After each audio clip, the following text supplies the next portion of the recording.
The day I bought the oldest motel in Pine Ridge County, my own brother laughed so hard he nearly spilled his beer across the restaurant table. He wasn't the only one. By the end of the evening, everyone in my family had taken turns explaining why I had just made the biggest financial mistake of my life. You paid how much? My brother Tyler leaned back in his chair, shaking his head in disbelief. For that dump? It needs work, I admitted. It needs a bulldozer. The entire table burst into laughter. Even my father smiled. I've driven past that place for 20 years, he said. I've never seen more than 3 cars in the parking lot. It used to be successful. Dad interrupted before I could finish. 40 years ago, I quietly took another sip of my coffee. They weren't completely wrong. The motel was in terrible shape. Half the rooms hadn't been renovated since the late 1980s. The faded sign outside had missing letters. The roof leaked whenever heavy rain rolled through the valley. And the tiny diner attached to the lobby had been closed for nearly 6 years. Most people looked at the property and saw a business waiting to die. I looked at the location. My name is Adam Lawson. I'm 41 years old, and everything I own today exists because I ignored the smartest people in the room. 5 months earlier, my life looked completely different. I had spent almost 18 years managing operations for one of the largest hotel chains in the Pacific Northwest. I wasn't the CEO. I wasn't famous, but I understood hospitality better than almost anyone I knew.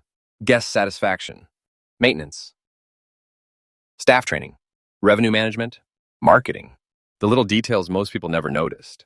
Hotels don't succeed because their furniture is expensive. They succeed because guests leave feeling better than when they arrived. For nearly 2 decades, I helped struggling properties become profitable again. Whenever corporate acquired another underperforming hotel, I was usually the person sent to fix it. Sometimes it took 6 months, sometimes 2 years. Eventually, occupancy increased.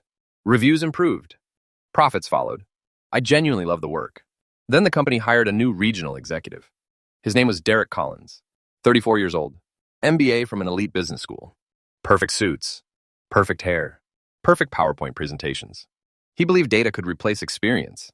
During our first meeting, he spent nearly an hour explaining why traditional hospitality thinking was outdated. Our guests have changed. They don't care about personal service anymore. They care about efficiency. I politely disagreed. People always remember how you make them feel. He smiled. That's old school thinking. 3 months later, he eliminated my position during a company restructuring. Officially, it was about reducing costs. Unofficially, he wanted people who agreed with him. After 18 years, I packed everything I owned from my office into 2 cardboard boxes. The security guard who walked me to the parking lot looked more uncomfortable than I did. I'm sorry, Adam. So am I. Driving home that afternoon felt surreal. I had spent nearly half my life building a career that disappeared in less than 15 minutes. My wife Emily met me at the front door before I even reached the porch. You don't have to say anything. She hugged me tightly. I already know. For almost a week, I barely left the house. Not because I was depressed, because I honestly had no idea what came next. At 41, starting over wasn't exactly part of the plan. Every job posting wanted younger managers willing to relocate across the country. Consulting sounded interesting until I realized most companies wanted decades of experience, but didn't want to pay for it. One afternoon, while driving aimlessly through the mountains, I noticed a weathered wooden sign. Pine Ridge Motel. Something made me turn into the parking lot. The place looked forgotten. 8 rusting pickup trucks, a cracked swimming pool filled with weeds, faded paint peeling from every wall, broken flower beds, an empty diner with dusty windows. Perfect. The elderly owner introduced himself as Harold. He had owned the motel for 36 years. His wife had passed away 2 years earlier. Since then, he admitted he simply didn't have the energy anymore. I've had offers. Why didn't you sell? They wanted the land. He looked around the property. They'd tear everything down. I walked every room with him that afternoon. Objectively, the motel was awful. Outdated furniture, ancient plumbing, carpets that had clearly survived multiple decades. But the structure itself was solid. Then I noticed something far more important. Less than 15 minutes away, construction crews were expanding one of the state's most popular national parks. A brand new visitor center, new hiking trails, additional campgrounds, road improvements, millions of dollars in public investment. Hardly anyone seemed to be paying attention. I spent the next 3 weeks researching tourism reports, visitor projections, traffic studies, and state planning documents. The numbers kept telling the same story. Visitor traffic was expected to nearly double within 5 years. Hotels in nearby towns were already reaching capacity during summer weekends. The opportunity wasn't the motel. The opportunity was timing. Harold accepted my offer. It included nearly every dollar Emily and I had saved. When I told my family, The reactions were exactly what you'd expect. Dad looked genuinely concerned. I thought you were smarter than this. Tyler didn't even try hiding his amusement. So let me get this straight. You got fired. And your comeback plan is buying a motel nobody wants? It's not about today. It's about where the area will be 5 years from now. He laughed. So you're a fortune teller now? Emily squeezed my hand under the table. She knew arguing would accomplish nothing. That night, after everyone left, she looked at me while we unpacked boxes inside the tiny apartment attached to the motel office. Are you scared? Terrified. You still think we're doing the right thing? I smiled. I've never been more certain. The first year nearly destroyed us. Everything cost more than expected. Replacing plumbing, repairing electrical systems, fixing the roof, updating bathrooms, new mattresses, fresh paint, landscaping. By the time we finished renovating 12 rooms, we'd almost exhausted every dollar we had left. So I stopped hiring contractors. I learned. YouTube became my evening classroom. I built picnic tables, installed flooring, painted walls, repaired furniture. Emily handled bookkeeping during the day before helping me clean rooms every evening. Some weeks we worked to nearly 100 hours. There were nights we questioned everything. One rainy Tuesday in November, we had exactly one guest. Revenue for the entire day barely covered breakfast supplies. Emily sat beside me on the motel steps, watching rain drip from the old wooden roof. What if they're right? I looked toward the empty parking lot. They aren't. You sound very confident. I'm trying to. She laughed softly. That's honest. Instead of spending money on expensive advertising, I focused on something I understood better than marketing agencies. Guest experience. Every room received handwritten welcome notes. Fresh homemade cookies waited beside the coffee maker. Local hiking maps. Restaurant recommendations based on conversations I'd actually had with guests. Campfire pits. Free fishing equipment. Board games for families. Simple things. Inexpensive things. Memorable things. Slowly, 5-star reviews started appearing online. One family recommended us to another. Motorcycle clubs began making us their regular stop every spring. Hikers praised the personal service. Photographers loved the mountain views. Travel bloggers occasionally mentioned us. Business improved. Not dramatically, just enough to keep going. Then, exactly 18 months after buying the motel, the state officially opened the new visitor center. Everything changed. Within 3 weeks, every room was booked. Then the following weekend. Then the entire summer. By autumn, people were reserving rooms nearly 8 months in advance. For the first time since buying the property, I allowed myself to believe the gamble might actually work. Then one Monday morning, a black luxury SUV pulled into the parking lot. The driver stepped out wearing designer sunglasses. I recognized him immediately. It was my brother Tyler, and judging by the expression on his face, he wasn't there to laugh anymore.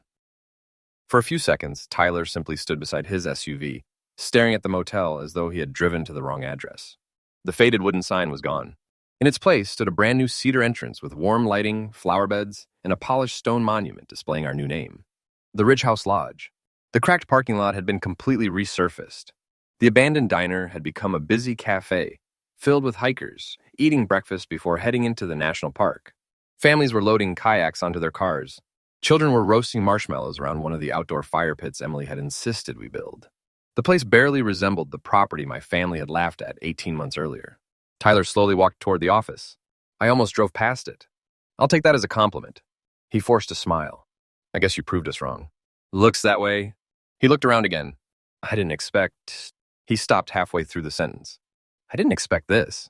Neither had I. Not at this scale. The lodge had become far more successful than even my most optimistic business plan predicted. Our occupancy rate stayed above 95% for nearly 9 months every year. Weekend reservations often sold out nearly a year in advance.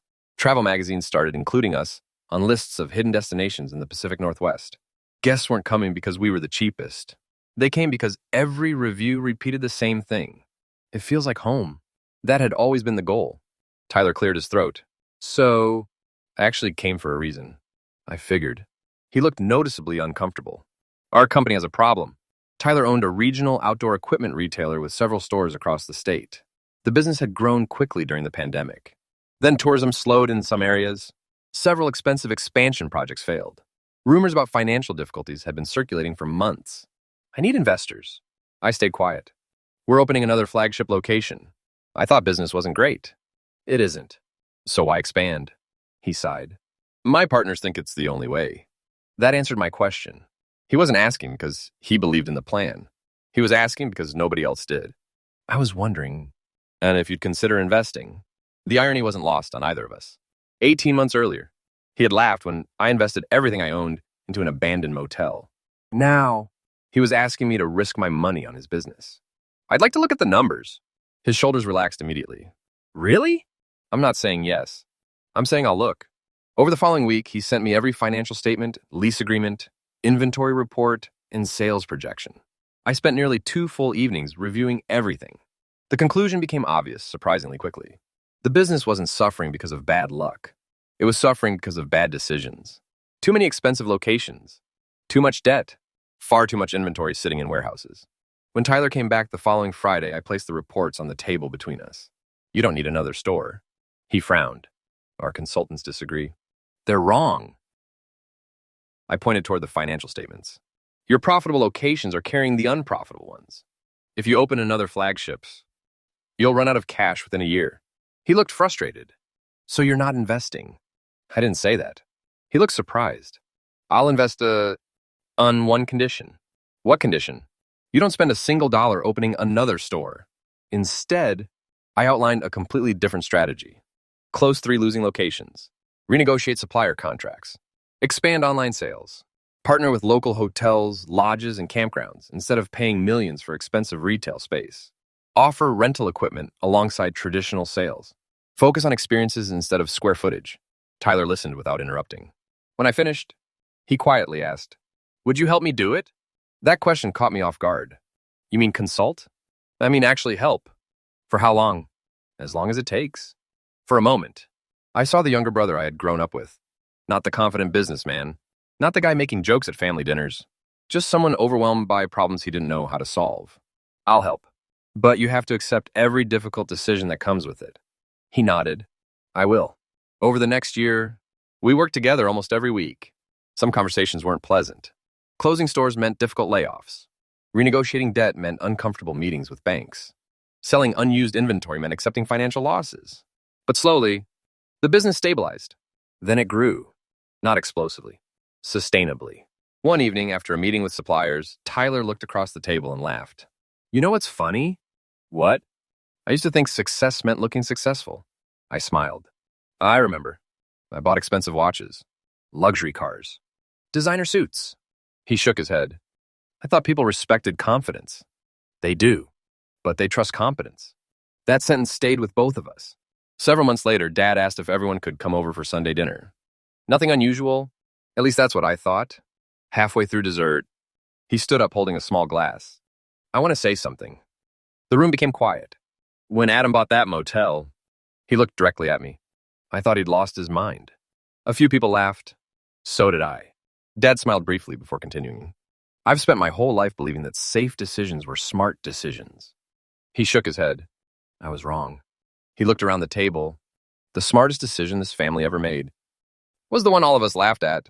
No one said anything. Even Tyler looked emotional.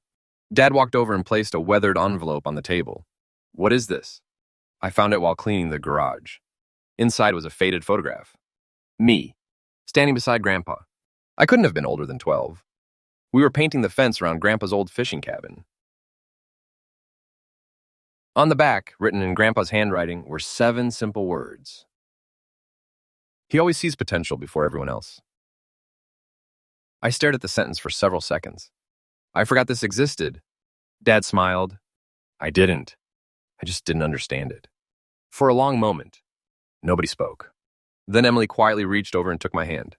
Driving home that evening, she looked out the window toward the mountains where the lights from the lodge could already be seen in the distance. You know, what? If they had believed in you from the beginning, you probably never would have bought that motel. She was right.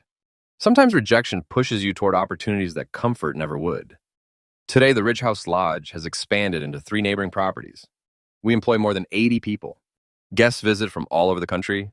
Every cabin, hiking trail, and campfire area exists because 2 people believed in an idea long before anyone else did. People often ask what the secret to our success was. They expect me to talk about market research, tourism trends, or business strategy. Those things mattered. But they weren't the real reason. The real reason was much simpler. When everyone else saw a broken motel, I saw the place where thousands of families would eventually create memories.